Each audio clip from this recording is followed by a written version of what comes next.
ఒక మాట చెప్పారు నాకు, సంక్షేమం 5% కనుక ప్రజలకు అందితే, అంటే ప్రభుత్వాలు తీసుకునేవి 100 అన్నాడు, 10% జరిగితే మిరాకిల్ అని చెప్పారు. అలాంటి మిరాకిల్ చూసి కళ్ళు పోయేళ్ళకి ఇప్పుడు కళ్ళు కుట్టుపోతున్నాయి అన్నమాట. కంపటగింపు అంటారు తెలుసు కదా. వీళ్ళ బాధ ఏంటంటే ఈ ప్రభుత్వం ప్రజల కొరకు సంవత్సరంన్నర బడ్జెట్, సంవత్సరంన్నర బడ్జెట్ అంటే 5 సంవత్సరాల బడ్జెట్లు ప్రవేశపెట్టే దగ్గర సంవత్సరంన్నర బడ్జెట్ ఇలా తీసి ప్రజా సంక్షేమానికి చేసింది ఈ ప్రభుత్వం. చేతిలకి కడుపు కాలిపే సస్తున్నారు. అంచేత నోటుకొచ్చిన మాటలు మాట్లాడుతున్నారు. ఎందుకంటే వీళ్ళకి పచ్చల్లో డైరెక్షన్ వాడే రాస్తాడు. పచ్చళ్ళు అమ్ముకున్నంత సులువుగా 10 లక్షలు 20 లక్షల అప్పులు. వీళ్ళకి statistics, survey of statistics books అవి ఫాలో అవ్వరు, ఆర్బీఐ గైడ్ లైన్స్ ఫాలో అవ్వరు, నిర్మలా సీతారామన్ జాతీయ ఆర్థిక మంత్రి ఆవిడ ఫాలో అవ్వరు. పార్లమెంట్ లో ఎవరికి చెప్పింది? ఈ తెపెలగలకు సంబంధించిన ఒక బ్యాచ్ మేట్ రఘురామకృష్ణరాజు అనే తెలుగు తక్కువ మేళానికి చెప్పింది, చెవులో గులువు తీసి 4,47,447 కోట్లు మాత్రమే ఆంధ్రప్రదేశ్ రాష్ట్రం అప్పు చేసింది. వీళ్ళు ఎంటర్ లటక్కమని వీళ్ళు మేధావతానం కదా, ఈ సాలువాలు ఈ బొగోనిగలు అందరూ మేధావులు కదా, చెప్తారన్నమాట. కార్పొరేషన్ రుణాలు, కార్పొరేషన్ రుణాలు చెప్తాను. బ్రెవరేజ్ కార్పొరేషన్ నుంచి 20,000 కోట్లు అప్పు తీసుకుంది తాగుముత్యాల మీద నమ్ముకుని ఆంధ్రప్రదేశ్ ప్రభుత్వం. అది కూడా 20,000 కోట్లు అంటే 2 విడతలుగా 4,000 కోట్లు 4,000 కోట్లే తీసుకుంది. అర్థమైందా? కానీ ఆనాడు తెలుగుదేశం ప్రభుత్వంలో పొరిగింటి పులకూర రుచి కదా వీళ్ళకి మెచ్చి మేకతో వేయాలి వీళ్ళందరికీ. ఆ చాగంటి కోటేశ్వరరావు గారు రాజకీయాలకు నేను పనికిరాను పార్టీ తట్ట పొట్ట చది పక్కడికి అప్పు చెప్పేసి ఇంట్లో కూర్చోడు సైడ్ పాపిడి దూకుని. నీకు చేతనైతే ఈ ప్రభుత్వం ఏర్పడిన వెంటనే యనమల రామకృష్ణుడు మాట చెప్పాడు 100 కోట్లు ఉన్నాయి వీళ్ళ వల్ల కాదని.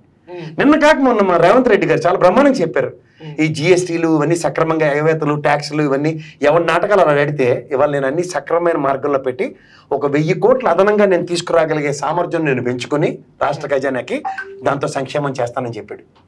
అలాంటి వీళ్ళకి నచ్చవు కదా, అలా పేపర్ రాస్తాడు పచ్చళ్ళు. ఇక్కడ పచ్చళ్ళు నమ్ముకొని చచ్చే బతుకున్నదని తెలిసి కూడా వాడు రాసి దిక్కుమల రాతలని శంకల పేపర్లు పెట్టుకుని వింటారు వీళ్ళు. 10 లక్షల కోట్లు శ్రీలంక అయిపోయింది, ఒరిస్సా అయిపోయింది. ఒరిస్సాలో ప్రజాప్రభుత్వాలు 24 ఏళ్ళు బట్టి ఉన్నాయి. ఇక్కడ కూడా అదే ప్రజాప్రభుత్వం రిపీట్ అవుతుంది. బాధలకి ఏడుపు ఏడుపు ఎంత తగలాడపడుతుందంటే ఏడుపు. రాష్ట్రాన్ని ఎలా పరిపాలిస్తున్నాడు అనే విషయంలో 1,103 కోట్ల పెట్టుబడులు వచ్చినా ఇది కనపడు. మీకు అర్థమవుతుందా? మనకి అప్పులు ఎవరు చెప్తారు? రిజర్వ్ బ్యాంక్ ఆఫ్ ఇండియా చెప్తుంది. నెక్స్ట్ ఆర్థిక మంత్రి, దేశ ఆర్థిక మంత్రి చెప్తాడు. ఎందుకంటే దేశంలో మనకి చిన్నప్పుడు చదువుకున్నప్పుడు చెప్పే ఉంటుంది అమ్మో నానమ్మో లేకపోతే చదువుకున్న మాస్టర్ గారు, ఆవు గట్టును మేరిస్తే దోడెళ్ళి సేలో మీద కదరా నాన్న అని చెవుకి తిప్పి కూడా చెప్పి ఉంటారు. ఆయన మనోడికి ఎక్కదు, పెద్దోడు చెప్పాడు కదా.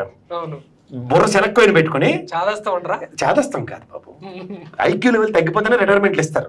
కానీ రిటైర్ అవ్వకుండా అలా చాగంటి కోటేశ్వరరావు గారు లాగా ఆయన ఏమో ప్రవచనాలు చెప్తుంటే ఈయన మనోడు రాజకీయ ప్రవచనాలు చెప్పడానికి వస్తారు. వీళ్ళందరితో ఒక ముసలి బ్యాచ్ ఉంటుంది, చెంకల పేపర్ల బ్యాచ్. వీళ్ళకి ఏంటంటే ఆ పేపర్ చదవడం అనువదించడం మా పురంధేశ్వరమ్మలాగా అది అలవాటు అయిపోయి ఈ అనువాద కార్యక్రమాలకి రూపకర్తలు అన్నమాట. ఎందుకంటే నేను ఎందుకు చెప్తున్నానంటే ఇప్పుడు ఎఫ్ఆర్బిఎం లిమిట్లు ఎవరు ఫిక్స్ చేస్తారు? కేంద్ర ప్రభుత్వం. కేంద్ర ప్రభుత్వం చేసిన అప్పు 150 లక్షల కోట్లు, 150 లక్షల కోట్లు అంటే అగ్రిగేట్ నెలకు ₹1,00,000 కోట్లు అప్పు చేసేస్తుంది. ఎక్కడి నుంచి? వరల్డ్ బ్యాంక్ నుంచి, IMF ఫండ్స్ నుంచి మాట్లాడు కదా. నీకు అర్థమయ్యే భాష చెప్తా.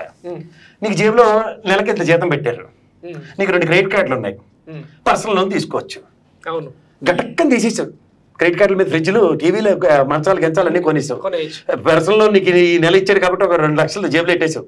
జీతం 50,000 జేబులు పెట్టేసుకుని ఇంటికి వెళ్ళిపోయి నా జీతం ఏదని చెప్తావా? లేదు, ఏదో చెప్తావు కదా. ఈ లోన్ ఎందుకు తీసుకున్నావు? పిల్లల జీతం కట్టడానికి, లేకపోతే ఇంకోటి ఏదో చేయడానికి, లేదా మీ ఆవిడకి స్కూటీలు ఎదుగు కొని ఉంటే వేరే పని చేసుకోవడానికి వెళ్తుందని ఇలాంటి కార్యక్రమానికి కదా. అవి చెప్పడు. అవి ఎందుకు నువ్వు ప్రణాళికాబద్ధంగా చేస్తావు కదా. ఇప్పుడు నాకు వచ్చే జీతంలో ఓ టీవీ కొన్నా, ఈయన 50,000 శాశ్వత ప్రయోజనం కింద ఓ 10,000 అప్పు తీర్చడానికో లేదా 20,000 అప్పు తీర్చడానికో 30,000తో నేను కుటుంబం నడపడానికి స్కూటీ కొన్నాను కాబట్టి మా ఆవిడ ఇంకో నాకు జీతం ఇంకో 20,000 యాడ్ చేస్తుంది కాబట్టి అని 2-3 ఏళ్ళకి ప్రణాళిక వేసుకుంటావు కదా. ఇది చెప్పడం అప్పులు చేసేటికి ఏవిఆర్ ఇది వీళ్ళు చెప్పే పని. వీళ్ళకి ఇంకా అసలు విషయం చెప్తా. నిర్మలా సీతారామన్ చెప్పింది ఇది నచ్చదు అంతే. ఎందుకంటే అలా పచ్చళ్ళు 10 లక్షలు రాసాడు కదా. అదే ఉంటుంది ఎక్కడి నుంచి ఉంటుందో నేనే చెప్తాను. ఇప్పుడు ఒక్క నిమిషం ఆగితే ఎందుకు ప్రజలకు ఏం చేశారు చెప్పాలి కదా. అది చెప్పలేరు కదా వీళ్ళు. చెప్పలేరుగా. ఎందుకు చెప్పలేరు? ఇప్పుడు డేటా చెప్తాం. దీనికన్నా ముందు ఒకసారి ఇంకా ఈ సెంటెన్స్ కంక్లూడ్ చేస్తే ప్రజలకు ఆ డేటా చెప్తే బ్రహ్మాండంగా అర్థమవుతుంది.